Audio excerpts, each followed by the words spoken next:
നമുക്കിവിടെ ഒരു കമ്പനിയുടെ ഡെയിലി നടന്ന സെയിൽ അതിൻ്റെ ഒരു ലിസ്റ്റാണ് തന്നിട്ടുള്ളത്. ഒരുപാട് ഐറ്റംസ് ഉണ്ട്. അതിൻ്റെ എല്ലാ ലിസ്റ്റും നമുക്കിവിടെ തന്നിട്ടുണ്ട്.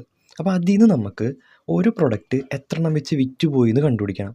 നോർമലി നമ്മൾ ഓരോന്നും നോക്കി ഇപ്പോൾ മിക്സി, ടി വി അങ്ങനെ ഓരോന്നും നോക്കി പ്രൊഡക്റ്റുകൾ ഏതൊക്കെ ഉണ്ടെന്ന് ആദ്യം ക്ലാസിഫൈ ചെയ്യണം. അപ്പോൾ അതിന് വേണ്ടിയിട്ടൊരു ഫംഗ്ഷനാണ് നമ്മളിവിടെ യൂസ് ചെയ്യാൻ പോകുന്നത്. അത് എളുപ്പത്തിൽ കണ്ടുപിടിക്കാനായിട്ട് ഈക്വൽ ടു അടിക്കുക, യുണീക്ക് ഫംഗ്ഷൻ യൂസ് ചെയ്യാം. യുണീക്ക് അടിച്ച് കഴിഞ്ഞിട്ട് ബ്രാക്കറ്റ് ഓപ്പൺ ചെയ്ത് നമുക്ക് ആ ലിസ്റ്റ് പ്രൊഡക്റ്റിൻ്റെ ലിസ്റ്റ് എത്രയാണോ അത് മൊത്തം സെലക്ട് ചെയ്യുക. അത് മുഴുവൻ സെലക്ട് ചെയ്ത് എൻ്റർ അടിച്ച് കഴിയുമ്പോൾ നമുക്കവിടെ ഓരോ ഐറ്റം യുണീക്കായിട്ട് കാണാൻ പറ്റും. ഇപ്പോൾ കണ്ടോ 6 ഐറ്റം യുണീക്കായിട്ട് കാണാൻ പറ്റി.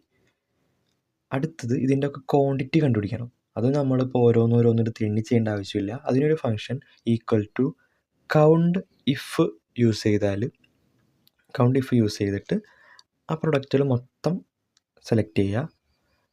അത് കഴിഞ്ഞിട്ട് ഒരു കോമ ഇട്ടിട്ട് ഏത് പ്രൊഡക്റ്റാണോ നമുക്ക് കൗണ്ട് ചെയ്യേണ്ടത് ആ പ്രൊഡക്റ്റ് സെലക്ട് ചെയ്യുക, ബ്രാക്കറ്റ് ക്ലോസ് ചെയ്യുക, എൻ്റർ അടിക്കുക.